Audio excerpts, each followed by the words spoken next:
धन्यवाद दोस्तों, कहानी को इतना प्यार देने के लिए। नमस्कार दोस्तों, स्वागत है आपका आपके अपने यूट्यूब चैनल मनप स्टोरीज में। दोस्तों ये कहानी है बिन चाही मोहब्बत।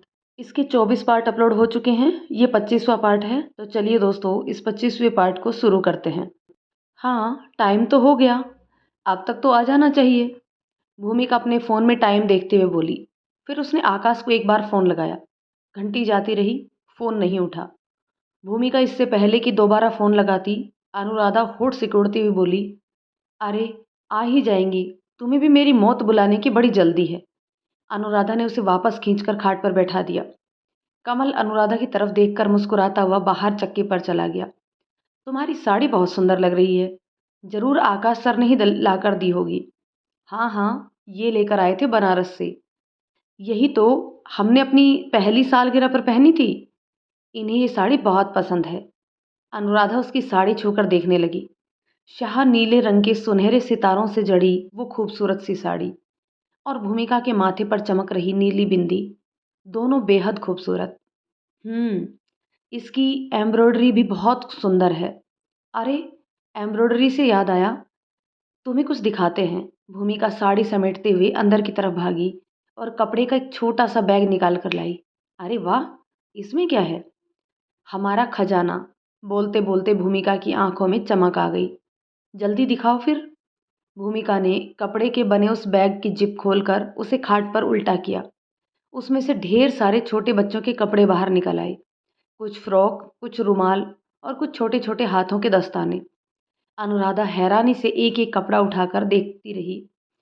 घरेलू कसीदाकारी का बेजोड़ नमूना था वो नन्हे नन्हे कपड़े।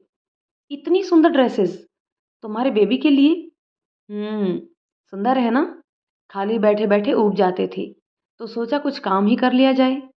रंगों का इतना बेहतरीन जोड़ बनाया था भूमिका ने।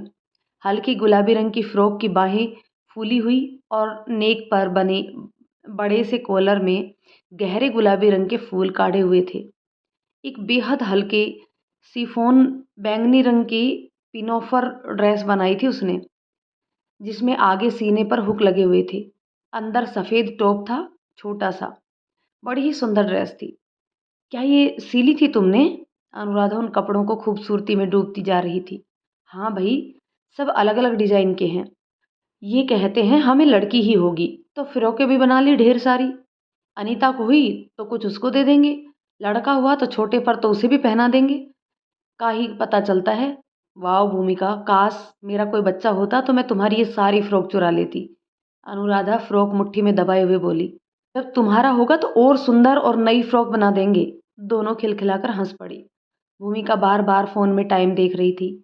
आकाश को निकले 3 घंटे से ज्यादा हो गया था। अब तक तो आ जाना चाहिए था। भूमिका ने फोन पलट कर रख दिया।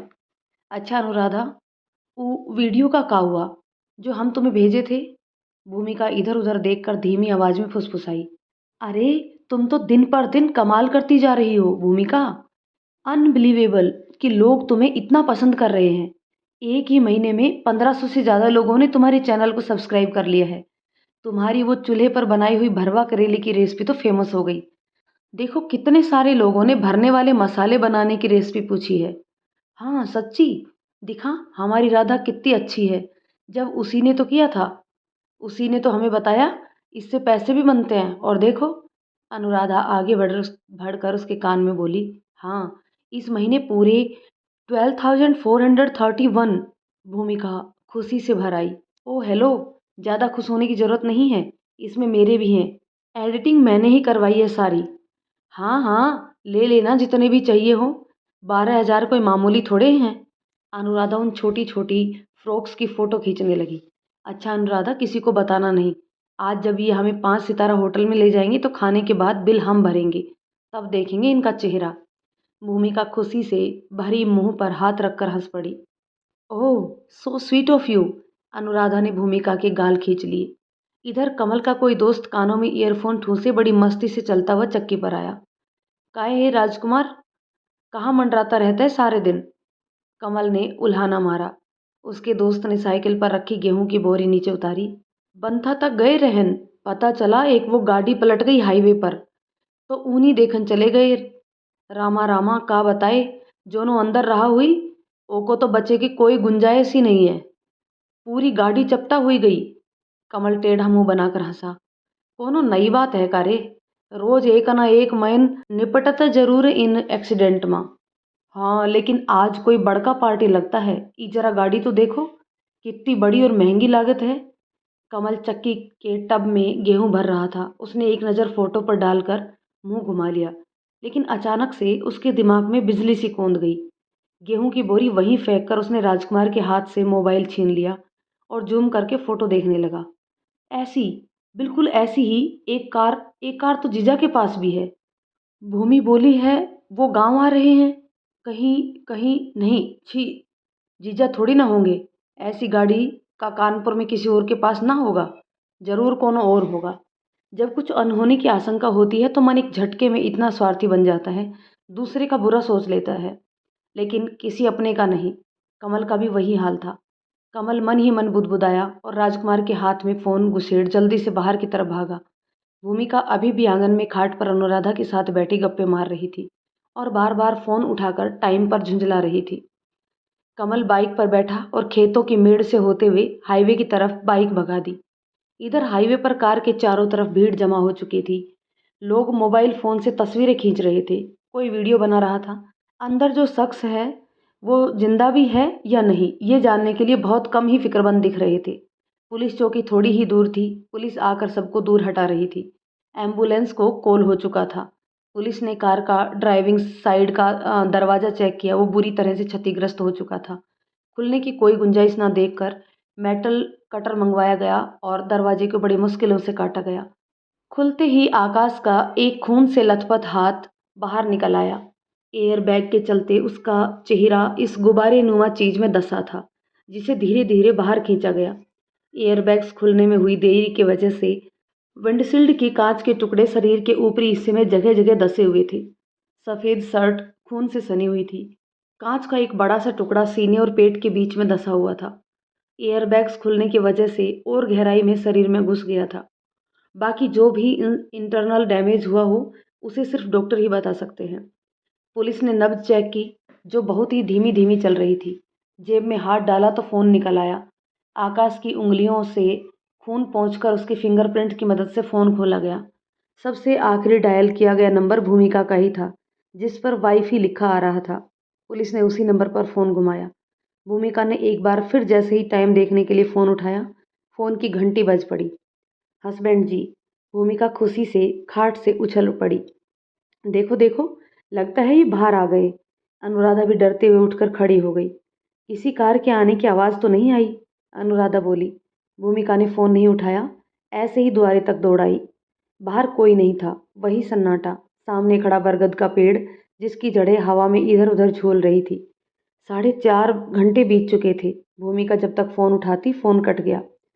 उसने जल्दी से वापस नंबर डायल किया। फ़ोन उठते ही बोल पड़ी, हेलो, कहाँ हैं आप? इतनी देर लगा दी। Hello, hello. हाँ हाँ, हमें सुनाई दे रहा है। आप कौन बोल रहे हैं? आकाश के फ़ोन पर कोई अनजान आवाज़ सुनकर भूमिका चौंक गई। जी, ये नंबर जिनका है उन्हें आप जानती हैं? जानते हैं, हाँ हाँ, पति हैं हमारे। काहे? आप कौन बोल रहे हैं? जी, मैं यहाँ का पुलिस इंचार्ज। आपके हस्बैंड का हाईवे पर एक्सीडेंट हो गया है। आप तुरंत शहर के अस्पताल में पहुँचिए। हम उन्हें वहीं ले जा रहे हैं। भूमिका की आंखों के सामने अंधेरा सा छा गया। 2 मिनट उसे यकीन ही नहीं हुआ इन शब्दों पर, जो उसने अभी अभी सुने थे।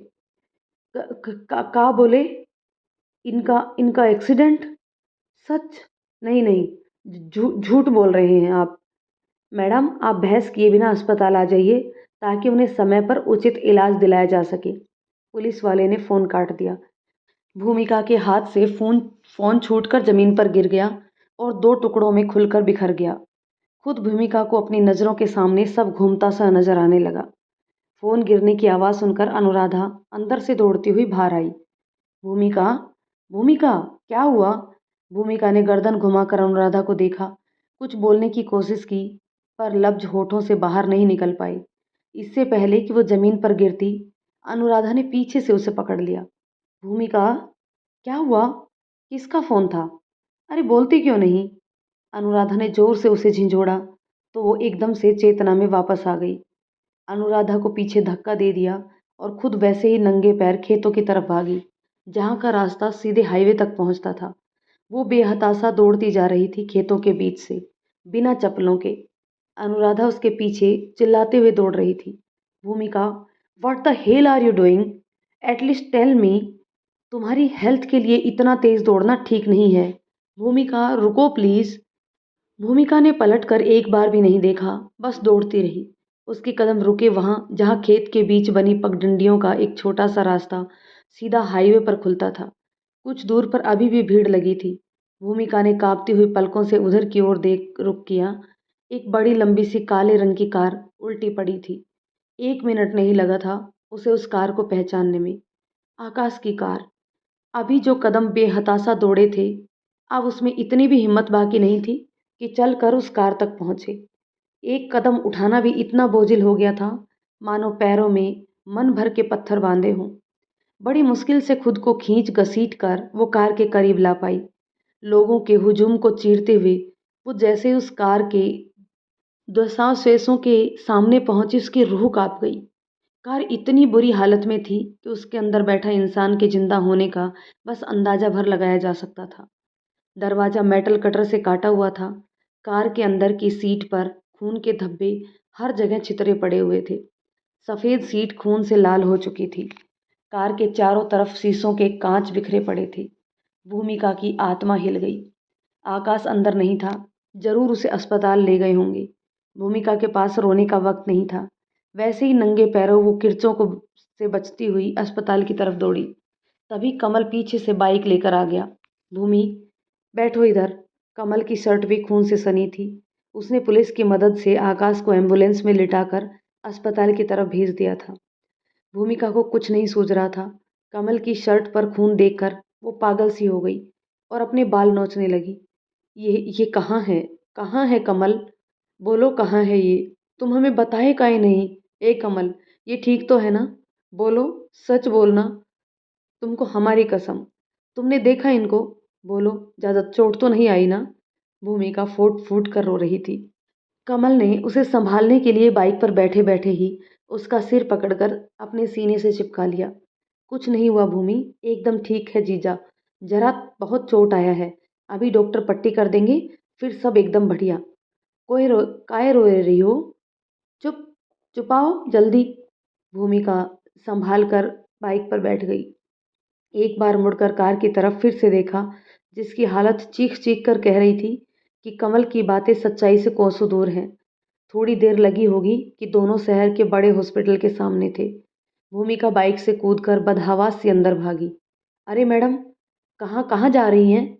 किससे मिलना है? एक वार्ड बॉय पीछे से चिल्लाता हुआ आया। मेरे मेरे पति को लाए हैं यहाँ पर। भूमिका हाँफते हुए रोते रोते बोली। वो हाईवे वाला एक्सीडेंट केस? हाँ हाँ वही। पीछे से आता हुआ कमल बोला। आप तुरंत डॉक्टर से मिल लीजिए, अभी वो इमरजेंसी वार्ड में है। भूमिका इमरजेंसी वार्ड की तरफ भागी। एक नर्स ने उसे बाहर ही रोक दिया। अरे अरे अरे, कहाँ चली आ रही हो? बाहर बैठो, डॉक्टर बाहर ही आ रहे हैं। उसकी बात अनसुनी कर भूमिका जब तक दरवाजे तक पहुंचती, डॉक्टर अंदर से बाहर आए। अपना मास्क उतारा। आंसुओं से भरा चेहरा लिए भूमिका वहीं खड़ी थी। डॉक्टर के दोनों हाथ पकड़कर वहीं लटक सी गई। डॉक्टर साहब, ये ठीक तो है ना? बताइए, बोलिए।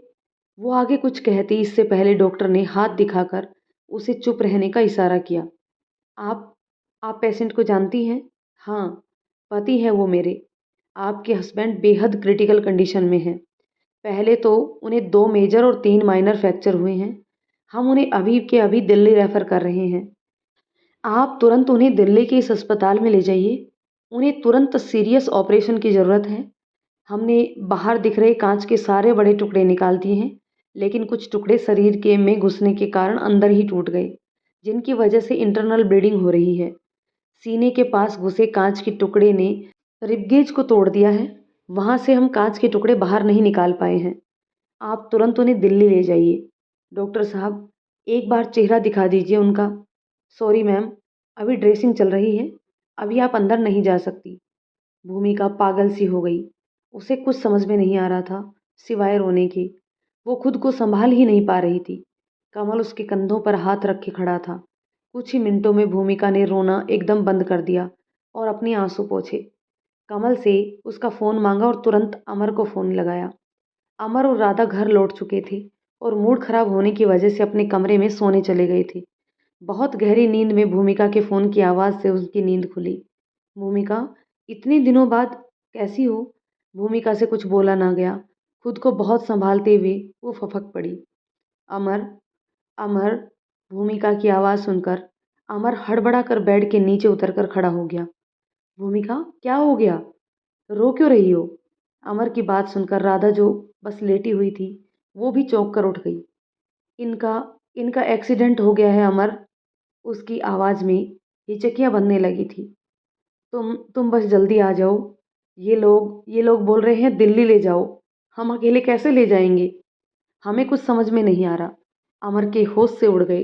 हाथ पैर एकदम ढीले से पड़ गए। भैया का एक्सीडेंट। वो खाली इतना बोल पाया और उसके बाद उसके मुंह से लफ्ज़ ही नहीं निकले। एक्सीडेंट सुनते ही राधा ने बिजली की तेज़ी से अमर के हाथ से फ़ोन छीन लिया। हेलो भूमिका, कहाँ हो तुम? कौन से हॉस्पिटल में हो? सुनो, परेशान मत होना। हम बस अभी निकल रहे हैं, ठीक है? बिल्कुल परेशान मत होना। कोई है तुम्हारे साथ वहाँ पर? राधा बेड से कूदी।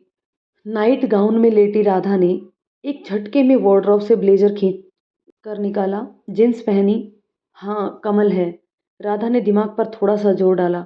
सुनो, सुनो भूमि, जैसा मैं बोल रही हूँ वैसा करो। हॉस्पिटल की एम्बुलेंस से अभी के अभी एयरपोर्ट के लिए निकल जाओ। कमल को बोलो अनुराधा को फैक्ट्री से ले जाए। मैं एयर एम्बुलेंस का इंतजाम करती हूँ, ठीक है? जल्दी, तुरंत निकलो। राधा ने फ़ोन काटा और ड्रॉअर से कार्ड निकालने लगी। अमर अभी भी वैसा ही बैठा था। उठो अमर, हमें तुरंत निकलना है।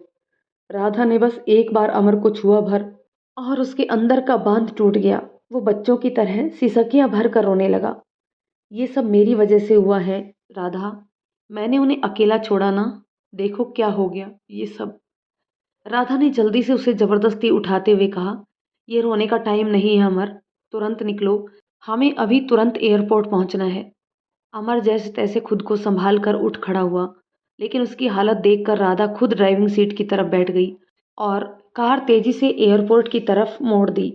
बीच बीच में लगातार फोन पर भूमिका और डॉक्टर से बात भी कर रही थी।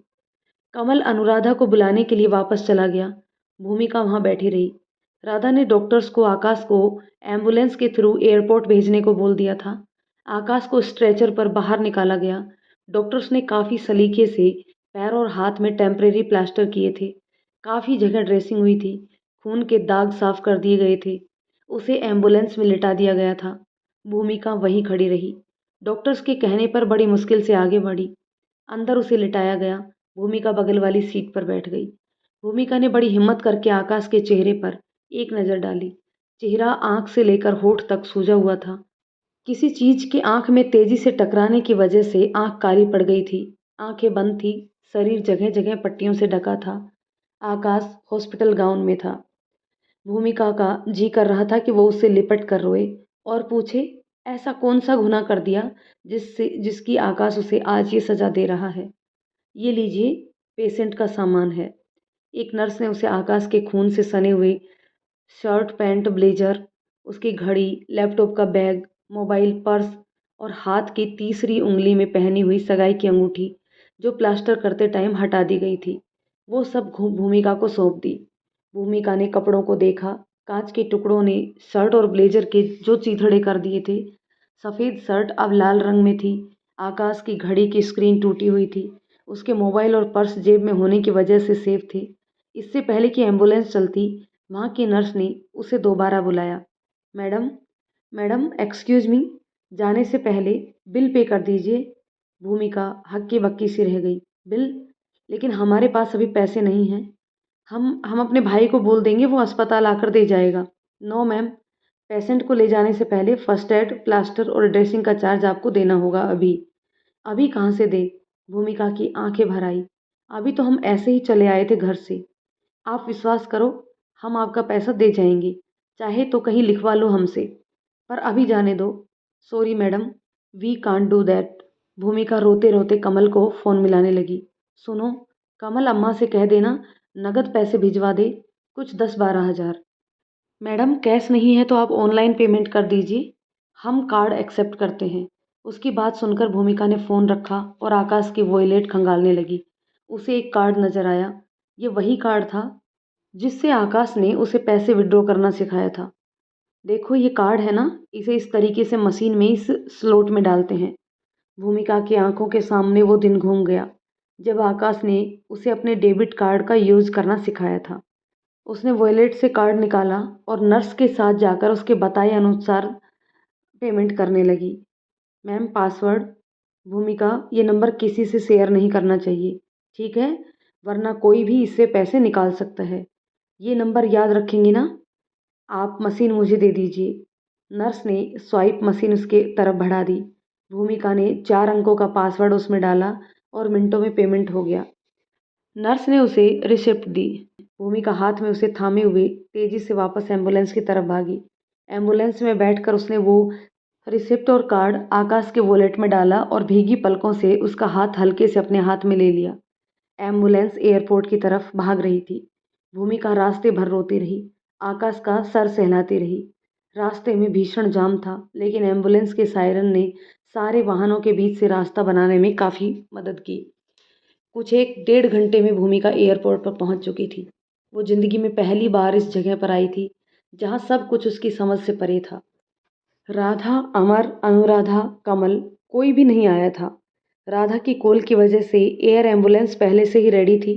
आकाश को स्ट्रेचर की मदद से प्लेन तक ले जाया गया और अंदर बेड पर लेटा दिया गया। प्लेन उड़ने के लिए रेडी भी था। भूमिका आकाश के फ़ोन से बार बार सबको फ़ोन करने की कोशिश कर रही थी। राधा और अमर की कार हाईवे के उसी जाम में फंस गई थी जहां से थोड़ी देर पहले एम्बुलेंस गुजरी थी।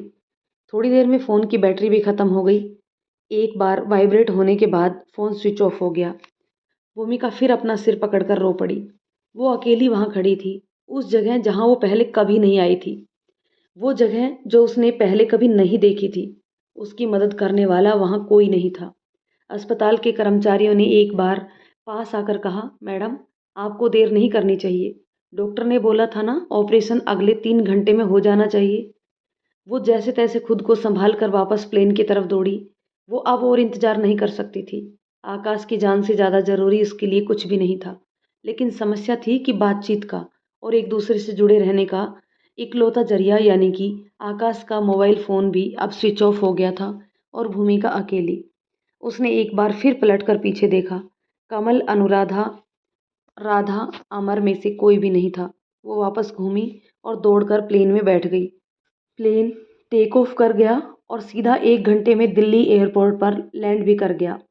क्योंकि मेडिकल इमरजेंसी थी, भूमिका को एम्बुलेंस यहाँ भी तैयार मिली थी, जो सीधे उसे दिल्ली के केंद्रीय अस्पताल ले गई, जो भारत के सबसे पुराने और जाने माने अस्पतालों में था। भूमिका एम्बुलेंस की मदद से आकाश को अस्पताल ले आई थी, जहाँ लाते ही उसे तुरंत ऑपरेशन थिएटर में भेज दिया गया। भूमिका बाहर बैठी बंद मोबाइल को देख रही थी। सामने रिसेप्शन पर बैठी लड़की उसे लगातार देख रही थी। एक दो बार भूमिका की उससे आंखें मिली, लेकिन वो कुछ नहीं बोली। थोड़ी देर वैसे ही फ़ोन को देखने के बाद भूमिका बड़ी हिम्मत करके उठी और रिसेप्शन पर बैठी उस लड़की के पास जाकर बोली, सुनिए मैडम, मेरे फ़ोन में चार्जिंग नहीं है और मुझे मेरे घर वालों से बात करनी है। क्या आपके पास इस फ़ोन का चार्जर मिल जाएगा? भूमिका ने फ़ोन आगे बढ़ाते हुए कहा। आईफ़ोन था। किसी भी अस्पताल के कर्मचारियों के पास आईफ़ोन नहीं था और एंड्रॉयड चार्जर्स उसमें प्लग नहीं हो सकते थे। वी आर सॉरी मैम, हम में से किसी के पास भी आईफ़ोन नहीं है, हम आपकी मदद नहीं कर सकते। भूमिका का चेहरा फिर से रुआंसा हो गया। वो अपने आंसू पोंछते हुए वापस ऑपरेशन थिएटर के बाहर पड़े सोफे पर बैठ गई। भूमिका को सिसकता देख वो लड़की रिसेप्शन से उठकर उसके पास आई। मैम, आप मेरे फ़ोन से कॉल कर सकती हैं। थैंक यू बोलकर भूमिका ने उसके फ़ोन पर अपनी अम्मा का नंबर डायल किया। उसे किसी और का नंबर जवानी याद नहीं था। उसकी माँ ने फ़ोन उठाते ही फ़ोन पर ही रोना शुरू कर दिया। भूमिका कितना समझाती रही, आखिर में गुस्से से बोली, रो काहे रही हो? कुछ हुआ नहीं है उन्हें, सब ठीक है और हम हैं ना यहाँ पर, उन्हें कुछ नहीं होने देंगे। अम्मा तुम जल्दी से पिताजी के फ़ोन से अमर के नंबर लिखकर हमें बता दो बस, तुरंत अभी, देर मत करना। इधर करीब 2 किलोमीटर लंबे जाम में फंसे अमर और राधा की कार अभी एयरपोर्ट नहीं पहुंच पाई थी। पीछे भी लंबा जाम लगता जा रहा था। कार हटाई नहीं जा सकती थी। अमर पैदल ही भागकर जाम क्लियर करने आगे पहुंच गया था। राधा कार में बैठी बैठी बार बार आकाश का नंबर डायल कर रही थी, जो लगातार स्विच ऑफ आ रहा था। गुस्से में उसने बेबसी से फोन पटकना चाहा, लेकिन फिर रुक गई और स्टीयरिंग पर अपना सर पटक लिया। गाड़ियों के तेज हॉर्न के बीच कुछ याद करके राधा की रुलाई फूट पड़ी।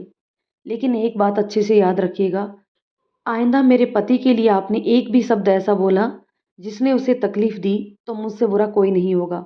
आप ना अच्छे पति हैं ना अच्छे भाई। आप सिर्फ एक बिजनेसमैन हैं और कुछ भी नहीं। ये याद रखिएगा। मैं जानती हूँ मेरी बातें आपको मिर्ची जैसी लग रही होंगी, लेकिन आपको इसकी सख्त ज़रूरत है। और ये रहा मेरा रेजिग्नेशन। मैं अब आपकी कंपनी का हिस्सा नहीं, मुझे माफ़ करिए। राधा सिसक सिसक कर रोती रही। इतनी लाचार वो पहले कभी नहीं रही। This is all happening because of me. I am the damn culprit. I should die. मैं तुम्हें कभी नहीं बता सकती भूमिका कि मैंने आकाश सर के साथ कितना गलत किया है। This is all bloody my mistake for which you are pending for, and I am so helpless that I can't do anything this situation. I am responsible for everything. एक बार फिर उसने आकाश का नंबर डायल किया और वो फिर से स्विच ऑफ था। वो फ़ोन सामने पटक स्टेयरिंग पर माथा रखकर रोने लगी।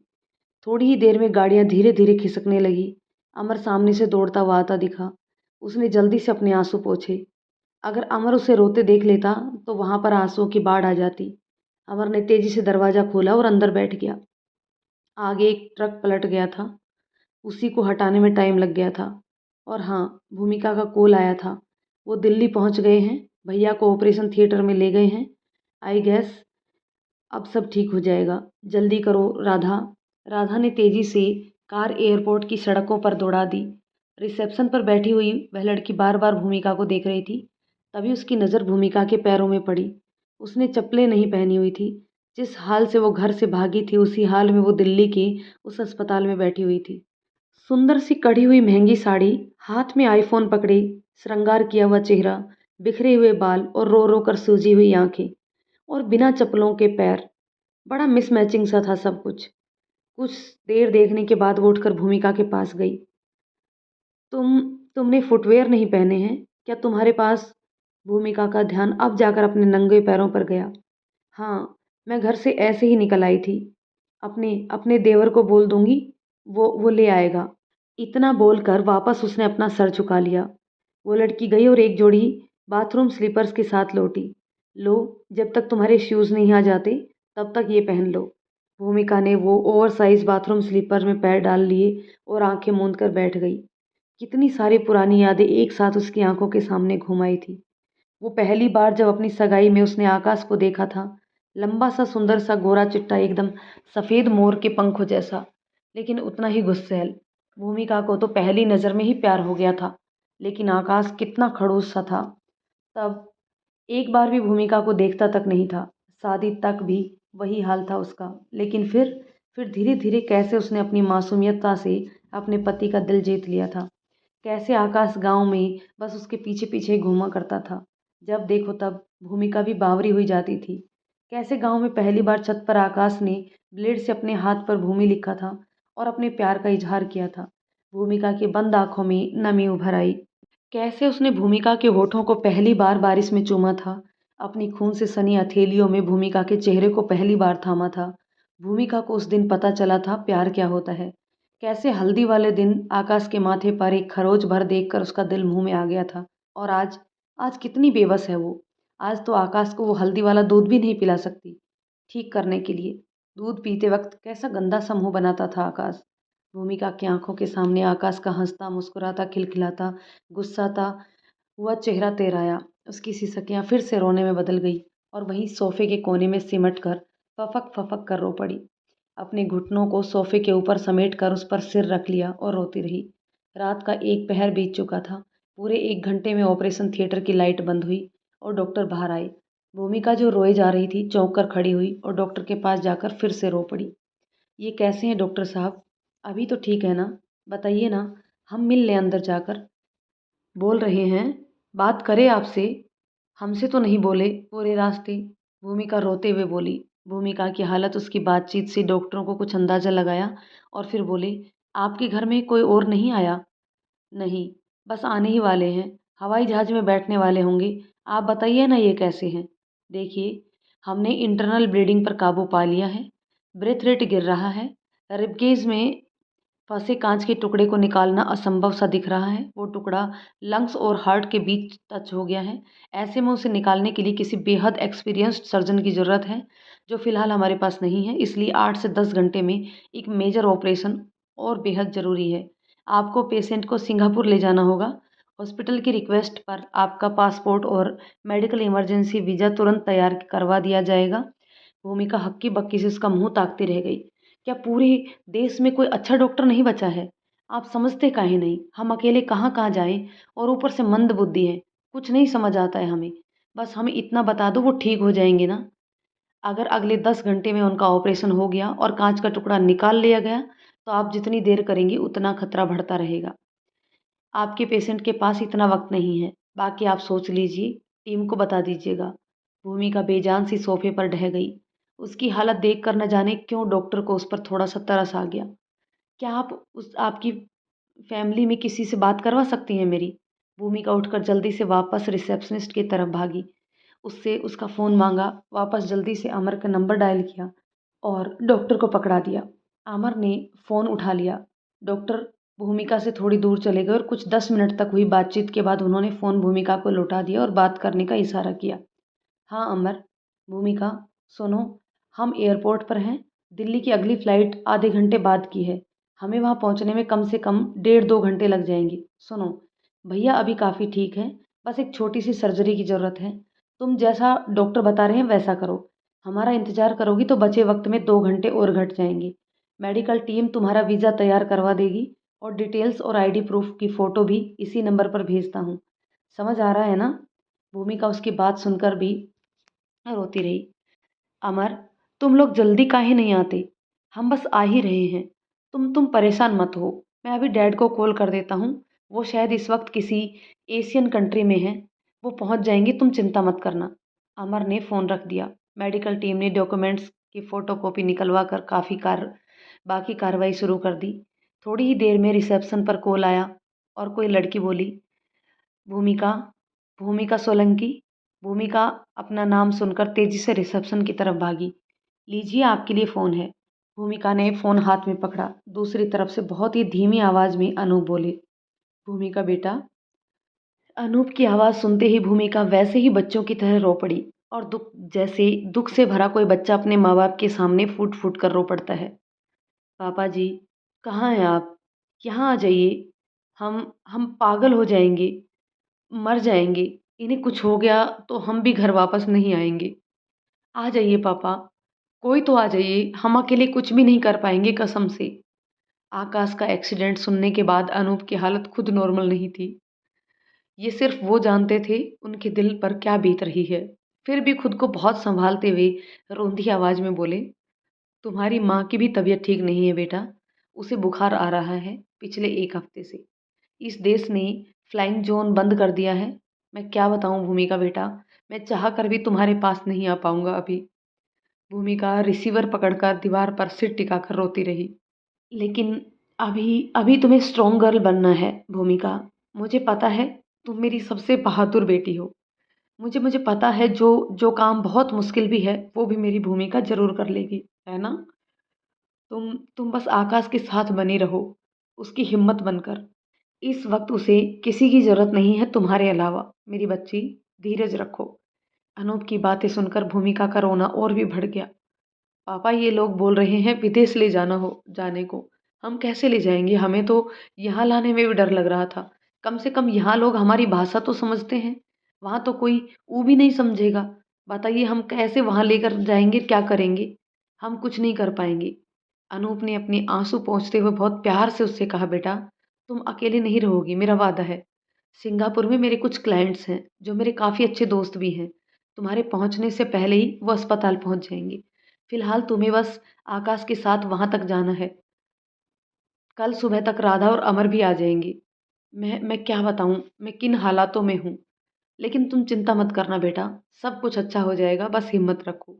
भगवान का नाम लो और सिर्फ इतना सोचो कि तुम कर सकती हो। उसके लिए जिससे तुम प्यार कर सकती हो, करोगी ना? बोलो, तुम बहुत बहादुर हो, घर की बड़ी भी तो हो। अमर और राधा तो छोटे हैं तुमसे। बताओ, तुम रोओगी तो उन्हें कौन संभालेगा? बोलो बेटा, सिर्फ आकाश की पत्नी नहीं, घर की बाकी सदस्यों के लिए माँ हो तुम। वैसे ही सोचो मेरे बेटे। जाओ, पैसों की और हॉस्पिटल के पेमेंट की चिंता मत करना। बस आकाश के साथ बनी रहना, बाकी मैं और अमर देख लेंगे। बोलो बच्चा, जा रही हो ना? अनूप जानते थे भूमिका के लिए कितना मुश्किल था, लेकिन जिसके हाथों में साहस का ब्रह्मास्त्र थमा दिया जाता हो, वो समुद्र पर भी पुल बांध लेते हैं। न जाने कौन सी घुट्टी पिला दी थी अनूप ने। भूमिका एकदम से बोली, हाँ जाऊंगी, जरूर जाऊंगी। बस ये लोग कागज बना रहे हैं पापा, इनके फ़ोन में बैटरी नहीं है और हम अपना फ़ोन घर पर भूल आए हैं। बस इसीलिए डरते हैं, कोई ज़रूरत पड़ी तो कैसे संपर्क साधेंगे। कहते हुए वो फिर से मुंह पर हाथ रखकर रोने लगी। उसका रोना सुनकर अनूप का दिल मुंह में आया जा रहा था। वो समझ सकते थे भूमिका किन हालातों से गुजर रही है और ये सब उसके लिए कितना मुश्किल है। बेटा कोई बात नहीं, सुबह तक की ही तो बात है। तुम्हारे पास फ़ोन नहीं है, लेकिन तुम्हारे आसपास सबके पास फ़ोन है। बस सबके नंबर नोट करके अपने पास रखना, और कोई भी बात हो, किसी से भी फ़ोन मांग कर सबसे पहले मुझे फ़ोन करना, ठीक है? भूमिका ने नाक और आंखें पोंछकर हाँ में सिर हिलाया। ठीक है पापा, हम जाते हैं, पहुंचकर फ़ोन करेंगे। Be strong my daughter. Anoop का बोलते बोलते गला भराया। भूमिका की हिम्मत बढ़ गई थी। वो बात अलग थी कि ये उसे अभी भी नहीं पता था कि उसे क्या करना है और कैसे करना है। कुछ ही देर में अमर और राधा ने वेरीफाई किए हुए डॉक्यूमेंट्स की मदद से भूमिका का इमरजेंसी वीज़ा और पासपोर्ट तैयार करवा दिया। इधर अनुराधा और कमल भी साथ ही साथ कुछ ही देर में एयरपोर्ट पहुंच गए थे। कमल का चेहरा पसीने में भीगा था या आंसुओं से, ये बताना भी मुश्किल था। वो आते ही पागलों की तरह भूमिका को ढूंढने लगा। जब बहुत देर तक वो नहीं मिली तो रोते रोते उसने अमर को फ़ोन लगाया। अमर और राधा दिल्ली की फ़्लाइट में बैठ चुके थे। इससे पहले कि फ़्लाइट टेक ऑफ करती, कमल का फ़ोन बज उठा। अमर ने झट से फ़ोन उठा लिया। कमल कहाँ हो? कमल अपनी आवाज़ को संभालते हुए बोले, हम ये मैडम के साथ एयरपोर्ट आ गए हैं। बहुत जाम था रास्ते में, बहुत ज़्यादा। जैसे तैसे बाइक निकाल पाए हैं। अच्छा कमल, तुम परेशान मत मत हो, वापस लौट जाओ। हम लोग कुछ ही देर में भूमिका के पास पहुंच जाएंगे, ठीक है? काऊ चली गई? हाँ कमल, अगर वो ना जाती तो भैया को सही ट्रीटमेंट नहीं मिल पाता, इसलिए उसे जाना पड़ा। भैया, तुम सब जल्दी जाकर संभाल लेना। हमारी बहन को, वो एकदम बोड़म है, कुछ नहीं जानत। वो डॉक्टर अंग्रेजी में सब बताएंगे, वो नहीं समझ पाएगी। तुम चिंता मत करो, हम लोग कुछ ही देर में पहुंच जाएंगे। अच्छा, वो नकदी मंगवाई थी हमसे, हम 50,000 रुपया लेकर आए थे। उसके पास एक भी पैसा नहीं है। कैसे बेचारी सब कर रही होगी। कमल फिर से रोने लगा। कमल, कमल तुम रोना बंद करो, हम लोग हैं ना, हम जा रहे हैं, फिक्र मत करो। हाँ आप लोग जा रहे तो हैं, हमें काहे की चिंता। बस जीजा जल्दी भले चंगे हो जाएं, और का चाहे। ठीक है, रखते हैं, वहाँ पहुँचकर फ़ोन करेंगे। भैया, हाँ, हम तो देख नहीं पाए मारे भड़बड़ के। ये अनुराधा मैडम बता रही थी कि चप्पल भी नहीं पहन गई भूमिका। हम एक जोड़ी चप्पल भी लाए थे। अब आप बैठ गए हैं हवाई जहाज़ में, वरना हम दे देते। उसको वहाँ चप्पल ज़रूर दिला दीजिएगा। दोस्तों, कहानी के इस पार्ट को यहीं रोकते हैं, मिलते हैं कहानी के एक और पार्ट में। तब तक ये कहानी आपको कैसी लग रही है प्लीज़ कमेंट करके ज़रूर बताइएगा। यदि कहानी पसंद आती है तो इसे लाइक और शेयर कर दीजिए, और यदि चैनल पर नए हैं तो प्लीज़ चैनल को सब्सक्राइब ज़रूर कर लीजिए। तो चलिए दोस्तों, मिलते हैं कहानी के एक और पार्ट में। तब तक के लिए शुक्रिया।